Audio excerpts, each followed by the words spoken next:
मित्रांनो, जर तुम्ही महाराष्ट्र बीपीएड सीईटी 2026 ची तयारी करत असाल, तर तुमच्या परीक्षेमध्ये जनरल नॉलेज आणि करंट अफेअर्स या सेक्शनमध्ये चालू घडामोडी या विषयावरती एमसीक्यू विचारले जातात.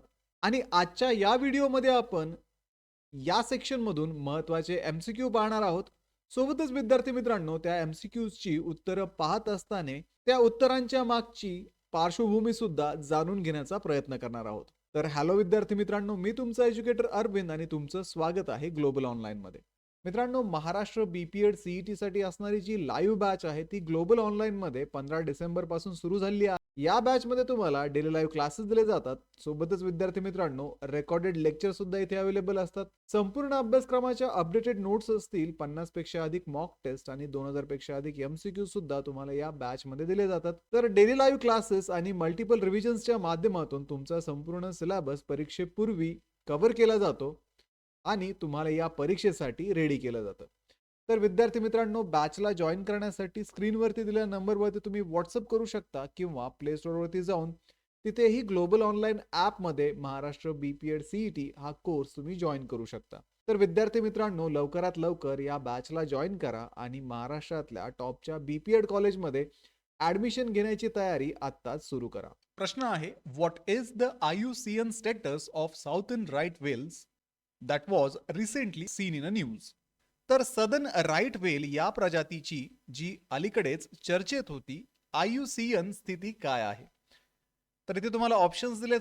एंडेंजर्ड म्हणजेच धोक्यात, क्रिटिकली एंडेंजर्ड अत्यंत धोक्यात, लीस्ट कन्सर्न कमी चिंतेचं आणि वल्नरेबल म्हणजेच असुरक्षित. तर विद्यार्थी मित्रांनो, दक्षिणी राईट व्हेल्स ही एक माशाची प्रजाती आहे आणि त्यांचं प्रजनन कमी होत आहे. त्यामुळे हवामान बदल आणि समुद्री परिसंस्थेमधील असंतुलन स्पष्टपणे दिसून येत आहे. या वेल्स 4 राईट व्हेल्सच्या प्रजातीपैकी एक आहेत. त्या समुद्रातील सस्तन प्राणी असून पाण्याच्या पृष्ठभागावरती श्वास घेतात आणि आपल्या अस्तित्वासाठी समुद्रावरती पूर्णपणे अवलंबून असतात. इतिहासात शिकार करणारे लोक या प्रजातींना राईट व्हेल्स म्हणत, कारण त्या सहजपणे मारल्या जात आणि त्यांच्यापासून तेल, चरबी आणि बेलेन यासारख्या मौल्यवान वस्तू मिळत असत. या व्हेल्स प्रामुख्याने दक्षिणी गोलार्धात महासागरामध्ये आढळतात. त्या सुरक्षित खाड्यामध्ये राहतात आणि उन्हाळ्यात थंड अंटार्क्टिक पाण्यामध्ये त्या स्थलांतर करतात.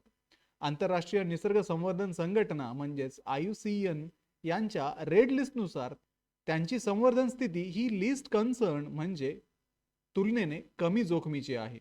परंतु पिल्लांच्या जन्मदरातील होणारी जी घट आहे, परिसंस्थेमध्ये जी तणावाची गंभीर परिस्थिती आहे, हे दर्शवते आणि यामुळे या प्रजातींच्या दीर्घकालीन अस्तित्वावरती परिणाम होऊ शकतो.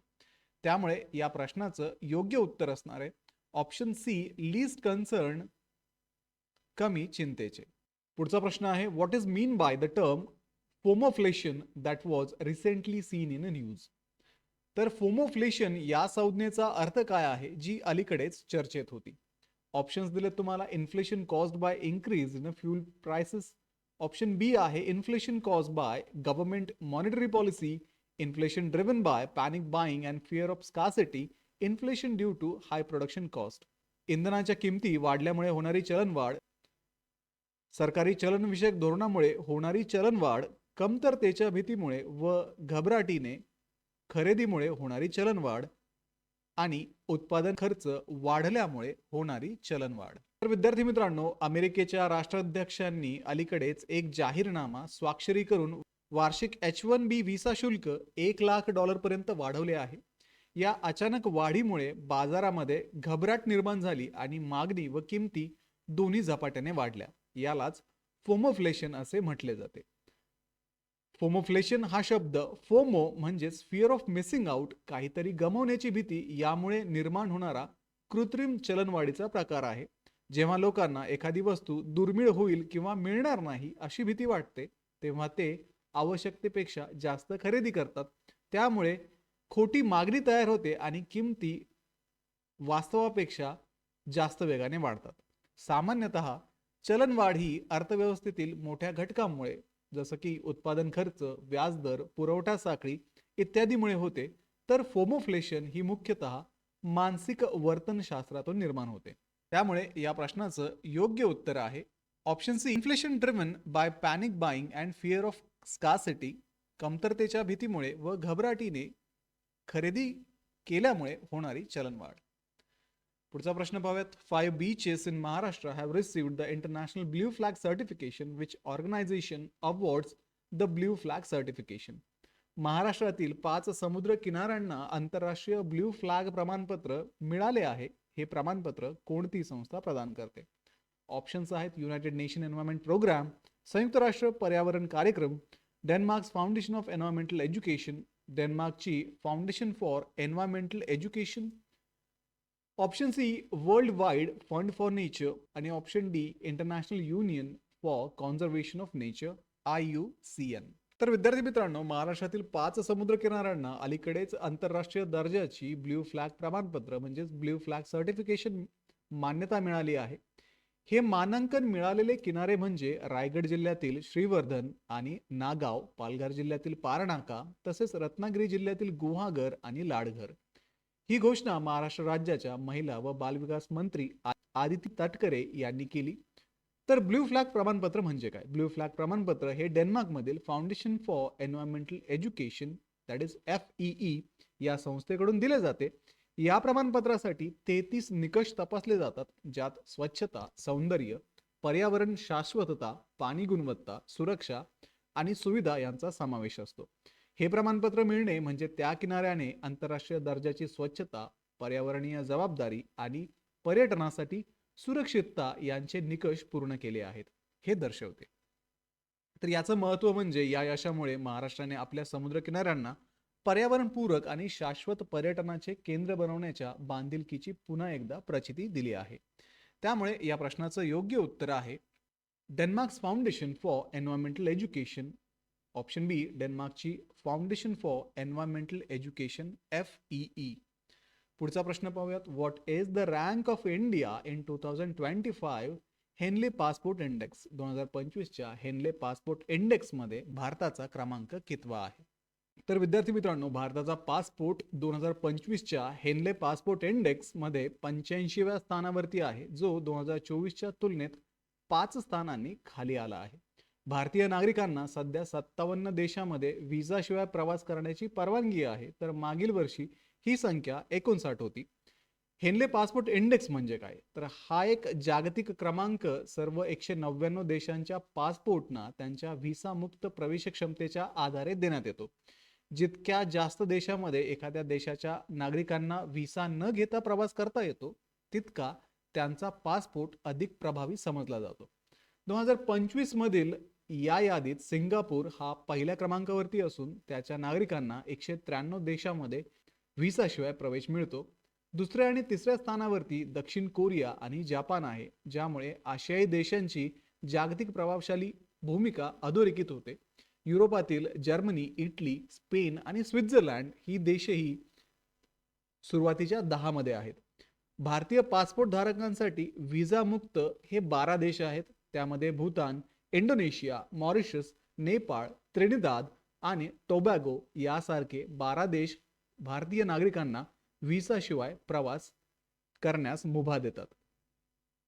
तर याचं महत्त्व म्हणजे भारताच्या स्थानातील घसरण ही जागतिक गतिशीलतेतील असमतोल आणि इतर देशांच्या वाढत्या राजनैतिक व आर्थिक प्रभावाचे द्योतक मानले जाते. त्यामुळे या प्रश्नाचं योग्य उत्तर आहे ऑप्शन बी 85. पुढचा प्रश्न पाहूयात. World Student Day is observed on which day of India. Options आहेत ऑक्टोबर 12, ऑक्टोबर 13, ऑक्टोबर 14 आणि ऑक्टोबर 15. जागतिक विद्यार्थी दिन भारतात कोणत्या दिवशी साजरा केला जातो? तर विद्यार्थी मित्रांनो, 15 ऑक्टोबर 2025 रोजी भारतात जागतिक विद्यार्थी दिन म्हणजेच वर्ल्ड स्टुडंट डे साजरा करण्यात आला. हा दिवस भारताचे माजी राष्ट्रपती आणि महान वैज्ञानिक डॉक्टर APJ अब्दुल कलाम यांच्या 94व्या जयंतीनिमित्त साजरा करण्यात आला. डॉक्टर APJ अब्दुल कलाम म्हणजेच डॉक्टर अबुल पाकीर जैनुल आबदीन अब्दुल कलाम यांचा जन्म 1931 साली रामेश्वर, तमिळनाडू येथे झाला होता. ते वैज्ञानिक, शिक्षक आणि राजनेता होते. त्यांनी 2002 ते 2007 या कालावधीमध्ये भारताचे 11वे राष्ट्रपती म्हणून कार्य पाहिले आणि त्यांना मिसाईल मॅन ऑफ इंडिया म्हणून सुद्धा ओळखले जाते. तर डॉक्टर कलाम यांनी भारताच्या अंतराळ संशोधन आणि संरक्षण क्षेत्रात महत्त्वपूर्ण योगदान दिले. त्यांनी देशाच्या क्षेपणास्त्र आणि उपग्रह प्रकल्पांना नवचैतन्य दिले. आपल्या आयुष्यभर डॉक्टर कलाम यांनी विद्यार्थ्यांशी आपले नाते घट्टपणे जोडलेले ठेवले. त्यांचा विश्वास होता की एखाद्या राष्ट्राची खरी ताकद ही त्याच्या तरुणांमध्ये असते. तर जागतिक विद्यार्थी दिन साजरा करण्यामागे उद्देश असा आहे की विद्यार्थ्यांना प्रेरणा मिळावी, ज्ञानाचा सन्मान व्हावा आणि भारताच्या प्रगतीसाठी तरुण पिढीला सक्रियपणे योगदान द्यावे. हा डॉक्टर कलाम यांचा संदेश जिवंत ठेवणे हे महत्त्व या दिवसाचे आहे. त्यामुळे या प्रश्नाचं योग्य उत्तर आहे ऑक्टोबर 15, ऑप्शन डी. पुढचा प्रश्न आहे, what is the main objective behind declaring the Southern Ridge as a reserve forest in Delhi? दिल्लीतील साऊथर्न रीजला राखीव वन म्हणून जाहीर करण्यामागील मुख्य उद्दिष्ट काय आहे? ऑप्शन्स आहेत इंडस्ट्रियल एक्सपान्शन, औद्योगिक विस्तार, ऑप्शन बी अर्बन हाऊसिंग डेव्हलपमेंट, शहरी गृहनिर्माण विकास, ऑप्शन सी टुरिझम प्रमोशन, पर्यटन प्रोत्साहन, आणि option D pollution control and strengthening the environment, प्रदूषण नियंत्रण आणि पर्यावरण बळकटीकरण. तर विद्यार्थी मित्रांनो, दिल्ली सरकारने सदर्न रिज परिसरातील सुमारे 41 चौरस किलोमीटर क्षेत्रफळाला आरक्षित वन म्हणजेच रिझर्व्ड फॉरेस्ट घोषित केले. दिल्लीच्या मुख्यमंत्री रेखा गुप्ता यांनी सांगितले की या निर्णयाचा उद्देश राजधानीला प्रदूषणापासून संरक्षण देणे आणि शाश्वत पर्यावरणीय पद्धतींना प्रोत्साहन देणे हा आहे. तर या उपक्रमाचं मुख्य उद्दिष्ट म्हणजे वनक्षेत्रातील मोकळ्या जागांवरती स्थानिक प्रजातींची झाडे लावणे, ज्यामुळे जमिनीची सुपीकता टिकेल, वन वाढवून राजधानीचे पर्यावरणीय संतुलन बळकट करणे, दिल्लीला आधुनिक प्रदूषणमुक्त, हरित आणि पर्यावरणपूरक राजधानी बनवणे. तर याचं महत्त्व म्हणजे या निर्णयामुळे दीर्घकालीन पर्यावरणीय संवर्धनाला चालना मिळणार आहे. तसेच शहरी भागातील हवा, माती आणि जैवविविधतेचे आरोग्य सुधारेल. हा उपक्रम दिल्लीच्या शाश्वत आणि संतुलित विकासाच्या दिशेने एक महत्त्वपूर्ण पाऊल ठरतो. त्यामुळे या प्रश्नाचं योग्य उत्तर आहे ऑप्शन डी प्रदूषण नियंत्रण आणि पर्यावरण बळकटीकरण. Which organisation design and develop the Akash missile system?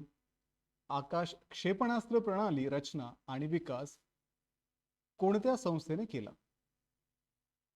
Options आहेत Indian space research organisation ISRO, भारतीय अंतराळ संशोधन संस्था, defence research and development organisation, संरक्षण संशोधन आणि विकास संस्था, Hindustan aeronautic limited, Bharat electronics limited. तर विद्यार्थी मित्रांनो, भारताने अलीकडेच ब्राझीलला आकाश क्षेपणास्त्र प्रणाली म्हणजेच आकाश मिसाईल सिस्टम पुरवण्याचा प्रस्ताव दिला आहे. हा प्रस्ताव संरक्षण मंत्री आणि ब्राझीलचे उपराष्ट्रपती जेराल्ड अल्कमी यांच्यात नवी दिल्ली येथे झालेल्या चर्चेदरम्यान मांडण्यात आला. तर आकाश क्षेपणास्त्र प्रणाली ही एक short range surface to air missile system आहे. या प्रणालीचा उद्देश लढाऊ विमाने, ड्रोन, हेलिकॉप्टर आणि क्रूज क्षेपणास्त्रांसारख्या हवाई धोक्यांपासून संवेदनशील क्षेत्रे आणि ठिकाणांचे संरक्षण करणे हा आहे. याचा विकास संपूर्णपणे स्वदेशीपणे संरक्षण संशोधन आणि विकास संस्था म्हणजे DRDO यांनी केला आहे. भारत डायनामिक्स लिमिटेड हैदराबाद येथे याचं उत्पादन केलं जातं आणि सध्या ही प्रणाली भारतीय वायुदल आणि भारतीय सैन्य दोन्ही दलांमध्ये कार्यरत आहे. तर या प्रस्तावामुळे भारताच्या संरक्षण निर्यात धोरणाला चालना मिळणार आहे आणि मेक इन इंडिया उपक्रमाअंतर्गत तयार केलेल्या स्वदेशी संरक्षण तंत्रज्ञानाची जागतिक पातळीवरती ओळख आणखी मजबूत होणार आहे. त्यामुळे या प्रश्नाचं योग्य उत्तर आहे option B Defence research and development Organisation DRDO. पुढचा प्रश्न आहे, who has been elected as a first Asian chair of a IUCN Species Survival Commission for 2025 to 29? 2025 ते 2029 या कालावधीसाठी IUCN स्पीसीज सर्व्हायवल कमिशनचे पहिले आशियाई अध्यक्ष म्हणून कोणाची निवड झाली? तुम्हाला ऑप्शन्स दिलेत अनिश बलियान, विवेक मेनन, अभिषेक सिन्हा आणि विक्रांत चावला. तर विद्यार्थी मित्रांनो, भारतीय वन्यजीव संवर्धक विवेक मेनन यांची आंतरराष्ट्रीय निसर्ग संवर्धन संघटना म्हणजेच IUCN च्या प्रजाती संरक्षण आयोगाच्या म्हणजेच स्पेसीज सर्व्हायवल कमिशन SSC 2025 ते 29 या कालावधीसाठी अध्यक्षपदी निवड झाली आहे. ही नियुक्ती विशेष ठरते कारण IUCN SSCच्या 75 वर्षाच्या इतिहासात प्रथमच एखाद्या आशियाई व्यक्तीला हे पद मिळालं आहे. IUCN स्पेसिस सर्व्हायव्हल कमिशन जे आहे हे एक जागतिक तज्ज्ञांचं नेटवर्क आहे, ज्यामध्ये 11,000पेक्षा अधिक शास्त्रज्ञ आणि संवर्धन तज्ज्ञ कार्यरत आहेत. यांचं मुख्य उद्दिष्ट म्हणजे जैवविविधतेचे संरक्षण आणि विलुप्त होणाऱ्या प्रजातींचे अस्तित्व कायम ठेवणे हे आहे. तर विवेक मेनन हे wild life trust of India या संस्थेचे संस्थापक आहेत. 5 संवर्धन संस्थांचे सहसंस्थापक म्हणजेच को फाउंडर ते आहेत. त्यांना अनेक आंतरराष्ट्रीय पुरस्कारांनी गौरवण्यात आलेले आहे, जसे की Clark R Bavin award, Whitley continuation award, तसेच ते लंडनच्या लिनन सोसायटीचे फेलो सुद्धा आहेत. तर ही जी नियुक्ती आहे ती भारताच्या वन्यजीव संरक्षण क्षेत्रातील जागतिक नेतृत्वाची आणि आशियाई तज्ञतेची ओळख अधोरेखित करते. विवेक मेनन यांच्या नेतृत्वाखाली IUCN SSC जैवविविधतेच्या संवर्धनासाठी अधिक व्यापक आणि प्रभावी दिशा घेईल. त्यामुळे या प्रश्नाचं योग्य उत्तर असणार आहे ऑप्शन बी, विवेक मेनन.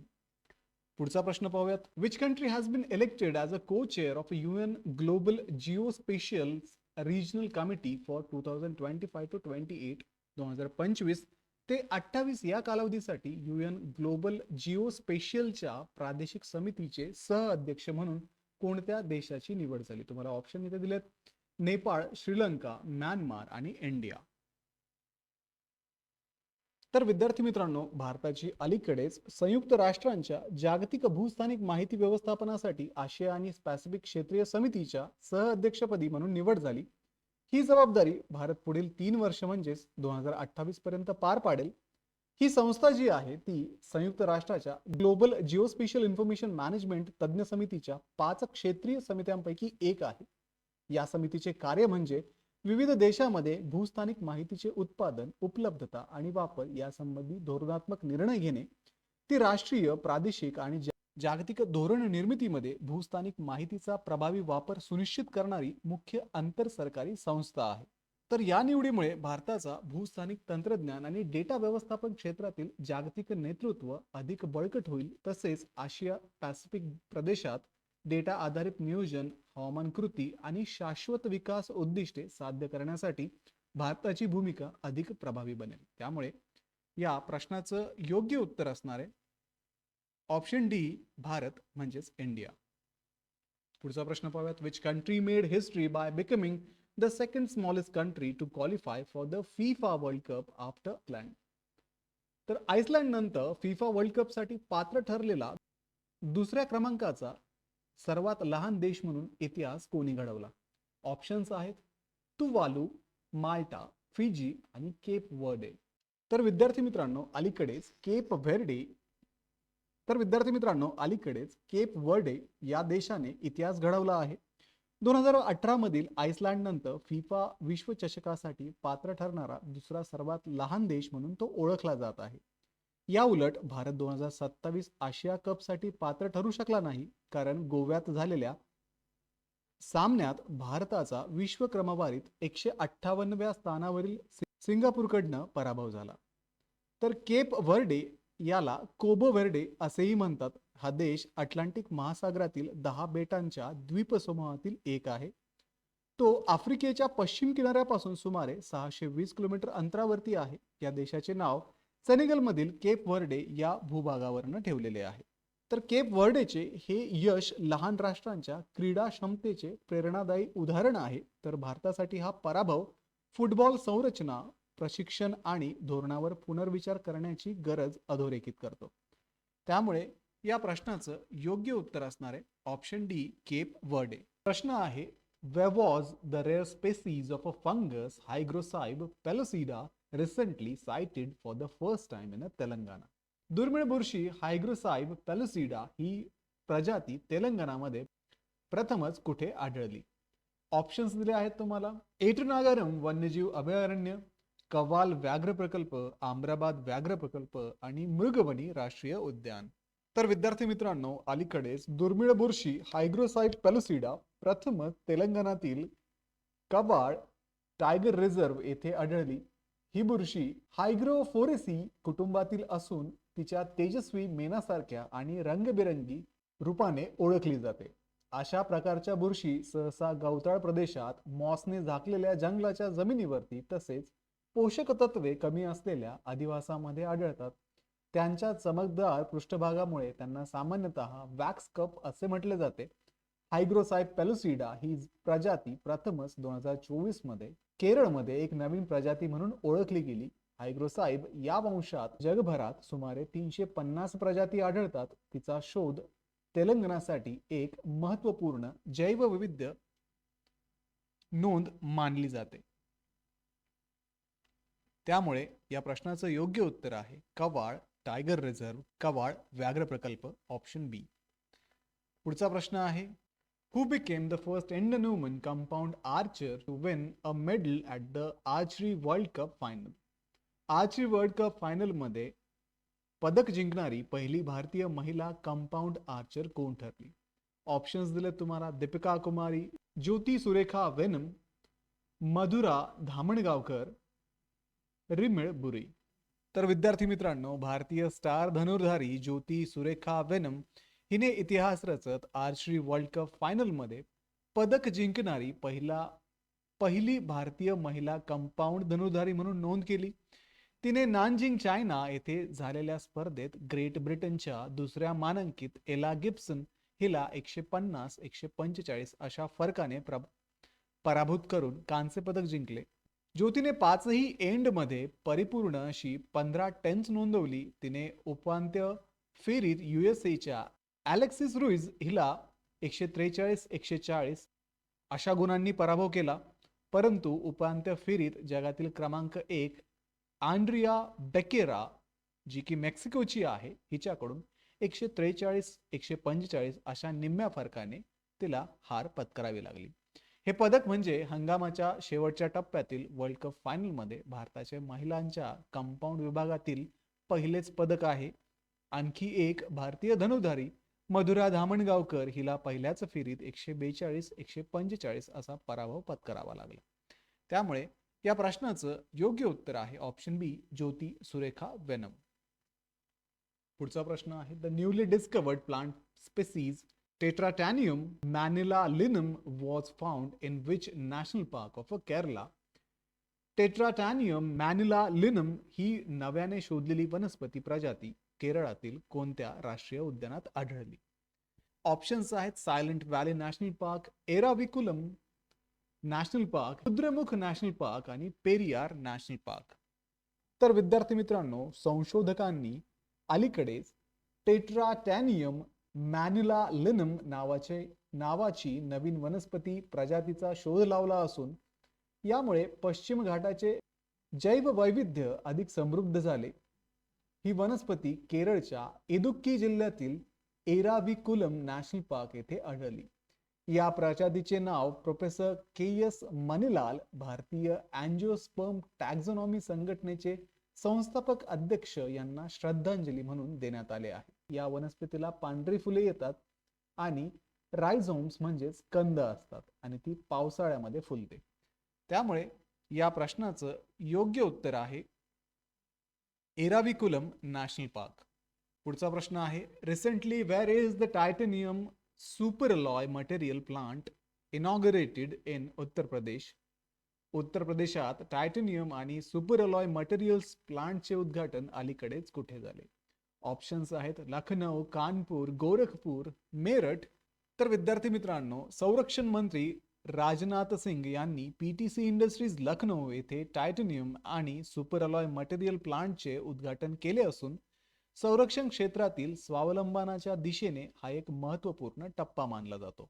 हा प्रकल्प आत्मनिर्भर भारत दृष्टिकोनाखाली स्थापन करण्यात आलेल्या स्ट्रॅटेजिक मटेरियल टेक्नॉलॉजी कॉम्प्लेक्सचा एक भाग आहे. या प्लांटच्या माध्यमातून फायटर जेट्स, मिसाइल्स, नेव्हल सिस्टीम आणि सॅटेलाइट्स यासाठी आवश्यक घटकांची निर्मिती होणार आहे. यामुळे उत्तर प्रदेश डिफेन्स इंडस्ट्रियल कॉरिडॉरला मोठा आधार मिळणार आहे आणि युवक MSMEs तसे स्टार्टअप साठी नवीन रोजगार संधी सुद्धा निर्माण होणार आहेत. त्यामुळे या प्रश्नाचं योग्य उत्तर आहे ऑप्शन ए, लखनौ. पुढचा प्रश्न आहे, which country is the host of 11th world para power lifting championship 2025? 2025 मधील 11व्या वर्ल्ड पॅरा पॉवर लिफ्टिंग चॅम्पियनशिपचे यजमानपद कोणत्या देशाने भूषविले आहे? ऑप्शन्स आहेत मलेशिया, इजिप्त, इंडोनेशिया आणि व्हिएतनाम. तर 11th world para power lifting championship 2025 ही स्पर्धा 11 ते 18 ऑक्टोबर 2025 दरम्यान कैरो, इजिप्त येथे आयोजित करण्यात आली. आफ्रिकन खंडात प्रथमच विश्वचषक स्पर्धा आयोजित झाल्याने हा ऐतिहासिक टप्पा ठरला. ही स्पर्धा Egypt international Olympic game city येथे झाली, ज्यामध्ये 70 देशातील 537 खेळाडू सहभागी झाले होते आणि यामध्ये पॅरिस 2024 पॅरालिम्पिक स्पर्धेतील सर्व विजेत्यांचा समावेश होता. चीनने या स्पर्धेत आपले 6वे सर्वांगीण विजेतेपद आणि सलग 5वे विजेतेपद पटकावत पॅरा पॉवर लिफ्टिंग मधील अग्रगण्य राष्ट्र म्हणून आपली स्थिती बळकट केली. भारताच्या जॉबी मॅथ्यू यांनी 65 kg लीजंड गटात कांस्य पदक जिंकले. त्यांनी एकूण 300 kg इतके वजन उचलले. त्यांनी यापूर्वी बीजिंग वर्ल्ड कप 2025 मध्ये नोंदवलेल्या 150 किलो या वैयक्तिक सर्वोत्तम कामगिरीला देखील त्यांनी मागे टाकले. त्यामुळे या प्रश्नाचे योग्य उत्तर आहे ऑप्शन बी, इजिप्त. पुढचा प्रश्न आहे, mount Etna that was recently seen in a news is located in which country? अलीकडे बातम्यामध्ये असलेले माउंट एटना पर्वत कोणत्या देशात आहे? ऑप्शन्स आहेत जपान, इथिओपिया, इटली आणि इंडोनेशिया. तर विद्यार्थी मित्रांनो, संशोधकांनी माउंट एटनाच्या खाली होणाऱ्या लहान आणि मोठ्या भूकंपाच्या प्रमाणाचा अभ्यास केला आणि गेल्या 20 वर्षातील ज्वालामुखी क्रियेशी त्याचा मजबूत संबंध असल्याचे आढळते. माउंट एटना हा भूमध्य समुद्रातील सिसिली बेटाजवळ स्थित व एक सक्रिय स्ट्रॅटोव्होल्कॅनो आहे. सिसिली हे इटलीचा भाग आहे. हे क्षेत्र आफ्रिकन प्लेट आणि युरेशियन प्लेट यांच्या कॉन्व्हर्जंट बाउंड्रीवरती आहे. माउंट एटना हा युरोपमधील सर्वात उंच सक्रिय ज्वालामुखी आणि आल्प्सच्या दक्षिणेकडील इटलीतील सर्वात उंच पर्वत आहे. याचा उल्लेख प्राचीन ग्रीक पुराण कथांमध्ये आपण आढळतो. माउंट एटना हा युनेस्को वर्ल्ड हेरिटेज साइट आहे. या प्रश्नाचं योग्य उत्तर आहे ऑप्शन सी, इटली. पुढचा प्रश्न आहे, which organisation released the State of a Global Air 2025 report highlighting air pollution related deaths? हवेतील प्रदूषणाशी संबंधित मृत्यूंचा उल्लेख करणारा State of the Global Air 2025 अहवाल कोणत्या संस्थांनी प्रसिद्ध केला? तुम्हाला ऑप्शन्स दिलेत, World Health Organisation and United Nations Environment Programme, Health Effect Institute and institute for Health Metric and Evolution, Indian Council of Medical Research and NITI Aayog, United Nations Environment programme and world bank. तर विद्यार्थी मित्रांनो, state of a Global Air 2025 अहवाल health Effect institute आणि institute for health metrics and evaluation United states यांनी प्रसिद्ध केला. या अहवालानुसार 2023 मध्ये भारतात हवा प्रदूषणाशी संबंधित आजारामुळे 2 दशलक्ष लोकांचा मृत्यू झाला, जो 2000 मधील 1.4 दशलक्ष मृत्यूंच्या तुलनेत 43% वाढलेला आहे. या मृत्यूंपैकी सुमारे 89% मृत्यू नॉन कम्युनिकेबल डिसीजेस जसे की हृदयरोग, फुफ्फुसाचा कर्करोग, मधुमेह आणि स्मृतिभ्रंश यामुळे झाले. भारतातील वायू प्रदूषणामुळे होणारा मृत्यू दर प्रति 1 लाख लोकसंख्येमागे 186 इतका असून तो उच्च उत्पन्न असलेल्या देशांपेक्षा 10 पट जास्त आहे. सर्वाधिक प्रभावित राज्यांमध्ये महाराष्ट्र, उत्तर प्रदेश, राजस्थान, बिहार आणि वेस्ट बेंगॉल यांचा समावेश आहे. त्यामुळे या प्रश्नाचं योग्य उत्तर आहे option B, health effects institute and institute for health metrics and evaluation. पुढचा प्रश्न आहे, chrysanthemum flowering plant that recently seen in a news is native to which region? अलीकडेच बातम्यामध्ये असलेली क्रिसॅन्थेमम फुलझाड प्रजाती कोणत्या प्रदेशाची मूळ आहे? ऑप्शन्स आहेत south America, Asia and north east Europe, central Africa आणि ऑस्ट्रेलिया. तर काश्मीरमधील पहिले क्रिसॅन्थेमम उद्यान अलीकडेच पर्यटकांसाठी खुले करण्यात आलेले आहे. क्रिसॅन्थॅमम हा आस्टेरियासी कुलातील सुमारे 30 प्रजातींचा फुलझाडांचा वंश आहे. ही वनस्पती आशिया आणि उत्तर पूर्व युरोपची मूळ निवासी असून ती प्रामुख्याने शरद ऋतूत फुलते. या वनस्पतीची उंची 50 ते 150 सेंटीमीटर पर्यंत वाढते. तिची फुले मोठ्या आकाराची असून पिवळी, पांढरी आणि गुलाबी रंगात आढळतात. ही वनस्पती उष्णकटिबंधीय आणि समशीतोष्ण प्रदेशामध्ये उत्तमरित्या वाढते. त्यामुळे या प्रश्नाचं योग्य उत्तर आहे Asia and North Eastern Europe, आशिया आणि ईशान्य युरोप. पुढचा प्रश्न आहे calcium carbide reacts with water to produce which gas. Calcium carbide पाण्याशी प्रतिक्रिया होऊन कोणता वायू तयार करतो? ऑप्शन्स दिलेत तुम्हाला हायड्रोजन, ऑक्सिजन, ॲसिटिलीन आणि मिथेन. यावर्षी दिवाळी उत्सवादरम्यान भोपाळ येथे तात्पुरत्या स्वरूपात तयार केलेल्या कॅल्शियम कार्बाइड गन्समुळे झालेल्या जखमांमुळे 60हून अधिक लोक, विशेषतः मुले, रुग्णालयात दाखल करण्यात आली. कॅल्शियम कार्बाइडचे रासायनिक सूत्र हे CaC2 आहे. कॅल्शियम कार्बाइड हे लाईम आणि कार्बन यांच्या मिश्रणाला 2000 ते 2100 डिग्री सेल्सिअस तापमानावरती इलेक्ट्रिक आर्क फर्नन्समध्ये तापवून तयार केले जाते. कॅल्शियम कार्बाइडचा उपयोग हायड्रोलिसिस प्रक्रियेद्वारे ॲसिटिलीन गॅस निर्माण करण्यासाठी केला जातो. ॲसिटिलीन हा रंगहीन, गंधहीन आणि अत्यंत ज्वलनशील वायू आहे. कॅल्शियम कार्बाइडचा वापर स्टील उत्पादनात आणि धातू कापण्याच्या प्रक्रियेमध्ये तसेच कृत्रिमरित्या फळे पिकवण्यासाठी म्हणून पण केला जातो. त्यामुळे या प्रश्नाचं योग्य उत्तर आहे option C, acetylene. Project Arunank is the initiative of which organisation. Project Arunank ही योजना कोणत्या संस्थेची आहे? ऑप्शन्स आहेत National Highway Authority of India, Indian space research Organisation, Defence research and development Organisation, Border Roads Organisation, BRO. तर विद्यार्थी मित्रांनो, बॉर्डर रोड्स ऑर्गनायझेशनच्या प्रोजेक्ट अरुणांकने अलीकडेच आपला 18वा रेझिंग डे साजरा केला. हा प्रकल्प 2008 पासून अरुणाचल प्रदेश राज्यात राबवला जात आहे. या प्रकल्पाचे नाव अरुणाचल प्रदेश या राज्यावरनं ठेवण्यात आलेले आहे. या प्रकल्पाचा मुख्य उद्देश म्हणजे दुर्गम दऱ्या आणि अग्रभागी असलेल्या सीमावर्ती भागांना महत्त्वपूर्ण रस्ते संपर्क उपलब्ध करून देणे तसेच सशस्त्र दलांच्या गरजा पूर्ण करणे असा आहे. या प्रकल्पात टिकाऊ व शाश्वत रस्ते निर्माण करण्यासाठी स्टील स्लॅग, कटन कव्हर टनेल्स, जिओसेल्स, प्लास्टिक शीट्स आणि गॅबियन वॉल्स यासारख्या अत्याधुनिक आणि नाविन्यपूर्ण तंत्रज्ञानाचा वापर केला जातो. हा प्रकल्प कुरुंकुमे जिल्ह्यातील दुर्गम भागामध्ये सामाजिक आर्थिक विकासाला चालना देतो आणि रणनीतिक संपर्क मजबूत करण्यासाठी महत्त्वाची मदत करतो. त्यामुळे या प्रश्नाचं योग्य उत्तर आहे बॉर्डर रोड्स ऑर्गनायझेशन, BRO. तर विद्यार्थी मित्रांनो, हे होते महाराष्ट्र BPED CET 2026 साठी महत्त्वाचे असे करंट अफेअर्स आणि त्यावरती आधारित MCQ. या MCQचे आन्सर पाहत असताना आपण त्या आन्सर्सच्या मागची पार्श्वभूमी सुद्धा डिस्कस केली आहे.